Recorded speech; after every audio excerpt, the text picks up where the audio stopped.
আৰু এই মুহূৰ্তত এক ডাঙৰ খবৰ আমি আপোনালোকক জনাবলৈ লৈছো নাজিৰাত বানত উঠি যোৱা দুগৰাকী ইতিমধ্যে মৃতদেহ উদ্ধাৰ কৰা হৈছে উদ্ধাৰ হৈছে সন্ধানীৰ হৈ থকা নিশা দুৱাৰা আৰু নিৰুপমা দুৱাৰাৰ মৃতদেহ আমি পুনৰবাৰ উল্লেখ কৰিছো নাজিৰাত বানত উঠি যোৱা দুগৰাকীৰ মৃতদেহ উদ্ধাৰ কৰা হৈছে সন্ধানীৰ হৈ থকা নিশা দুৱাৰা আৰু নিৰুপমা দুৱাৰাৰ মৃতদেহ নাজিৰাৰ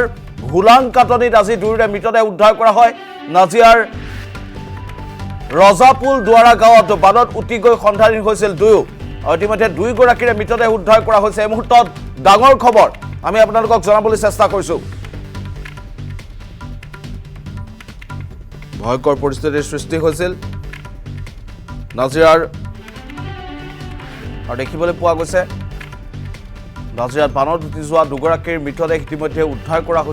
কৰা হৈছে সন্ধানীৰ হৈ থকা নিশা দুৱাৰা আৰু নিৰুপমা দুৱাৰাৰ মৃতদেহ নাজিৰাৰ হুলাং কাটানিত আজি দুয়োৰে মৃতদেহ উদ্ধাৰ কৰা হয়